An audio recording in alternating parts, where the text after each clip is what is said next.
Hi friends, Yami's വ്ലോഗിലേക്ക് എല്ലാവർക്കും സ്വാഗതം. എല്ലാവർക്കും സുഖമാണെന്ന് വിശ്വസിക്കുന്നു. അപ്പം നമുക്ക് അമ്പലത്തിലുണ്ടാക്കുന്ന അതേ രീതിയിൽ വയണയപ്പം ഉണ്ടാക്കിയെടുക്കാം. അല്ലെ വയണയപ്പം അല്ലെങ്കിൽ തെരളിയപ്പം എന്നൊക്കെയാണ് പറയണത്. പല നാട്ടിൽ പല രീതിയിലാണ് പറയുന്നത്. അപ്പം നമുക്ക് അതിനായിട്ട് അര കിലോ ശർക്കര എടുക്കാം. അര കിലോ മാവിന് നമ്മൾ അര കിലോ ശർക്കരയാണ് എടുക്കുന്നത്. മധുരം ഒരുപാട് ഇഷ്ടമില്ലാത്തൊരു, കാരണം അതിൽ പഴവും കൂടെ ചേർക്കുമ്പോൾ ഒത്തിരി കൂടെ മധുരം വരുമല്ലോ. അപ്പോൾ മധുരം ഒരുപാട് ഇഷ്ടമില്ലാത്തവർ കുറച്ച് ശർക്കര അതിൽ നിന്ന് മാറ്റി വയ്ക്കുക. എന്നിട്ട് നമ്മൾ ചെറുതായിട്ട് പൊടിയായിട്ട് നമ്മൾ അരിഞ്ഞെടുക്കുക, അതേപോലെ കട്ട് ചെയ്തെടുക്കുക. കഷ്ണങ്ങളാക്കി ഇടരുത്, നമ്മൾ പഴത്തിൻ്റെ കൂടെ ഞവടി എടുക്കാനുള്ളതാണ്. അതുകൊണ്ടാണ് നമ്മൾ ചെറിയ തരികളായിട്ട് എടുത്തതിന് ശേഷം അതിലോട്ട് 3 രസകദളി പഴമാണ് ഞാൻ ചേർക്കുന്നത്. 3ഓ 4ഓ നമുക്ക് ചേർക്കാം. അത് നല്ലോണം ഞവടി എടുക്കണം കേട്ടോ. നല്ലോണം ഞവടി എടുക്കത്ത് ശർക്കരയായിട്ട് നല്ലോണം മിക്സ് ആയണം. അപ്പോൾ ഇതേപോലെ വെള്ളം പോലെ ആയിട്ട് വരും. പിന്നെ നമുക്ക് ഇതിലോട്ട് വെള്ളമോ ഒന്നും ചേർക്കേണ്ട ആവശ്യമില്ല. ഞാൻ ഇതിലോട്ട് ഒരു തുള്ളി വെള്ളം പോലും ചേർക്കുന്നില്ല. അതിന് ശേഷം നമുക്കൊരു 3-4 ഏലയ്ക്കും കൂടെ നല്ലോണം പൊടിച്ച് അതിലോട്ട് ചേർക്കാം. അതിനുശേഷം 2-3 ടേബിൾ സ്പൂൺ നെയ്യും കൂടെ ചേർക്കാം. നെയ്യും കൂടെ ഇതിലോട്ട് ചേർത്തൊക്കെ നമ്മൾ ഉണ്ടാക്കണമെങ്കിൽ നല്ല ടേസ്റ്റ് ആയിരിക്കും കേട്ടോ. അപ്പോൾ ഇതിലോട്ട് 3-4 ഒരു 2-3 ടേബിൾ സ്പൂൺ നെയ്യും കൂടെ നമുക്ക് ഇതിലോട്ട് ചേർക്കാം.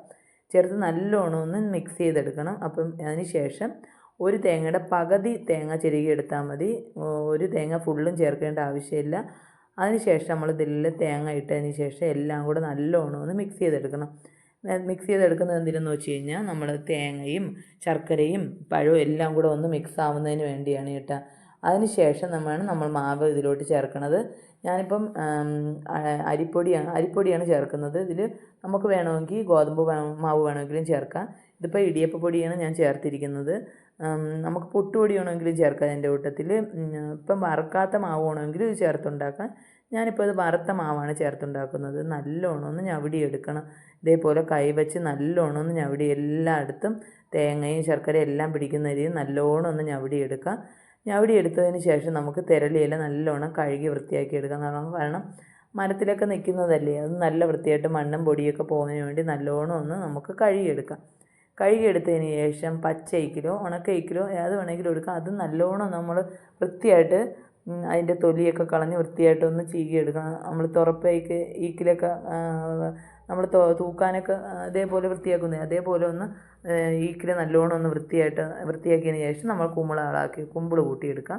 ഇപ്പോൾ ഇതേപോലെ കുമ്പിൾ കൂട്ടി എടുത്തതിന് ശേഷം നമുക്ക് ഓരോരോ ഉരുളകളായിട്ട് അതിലോട്ട് വയ്ക്കാം.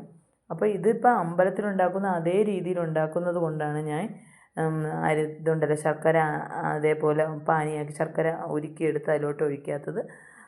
നമ്മളിപ്പോൾ അമ്പലത്തിലൊക്കെ ഇതേപോലെ ചെത്തിയിട്ട് ശർക്കര ചെത്തിയിട്ടല്ലേ ഉണ്ടാക്കുന്നത്. അതുകൊണ്ടാണ്. അപ്പോൾ അതിൽ ഓരോരോ കുമ്പിളെടുത്ത് അതിലോട്ട് നമുക്ക് ഇതേപോലെ മാവ് ഉരുട്ടി അതിലോട്ട് വയ്ക്കാം.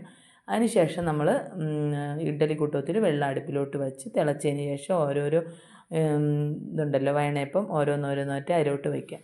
അതിലോട്ട് വെച്ചതിന് ശേഷം ഒരു 20-25 മിനിറ്റ് ആകുമ്പോഴത്തേക്ക് വെന്ത് കിട്ടും കേട്ടോ. വെന്താന്ന് നമുക്കൊരു ട്യൂബിക്കോ എന്തെങ്കിലും എടുത്തൊന്ന് കുത്തി നോക്കിയാൽ തന്നെ വെന്തോന്ന് അറിയാൻ പറ്റും.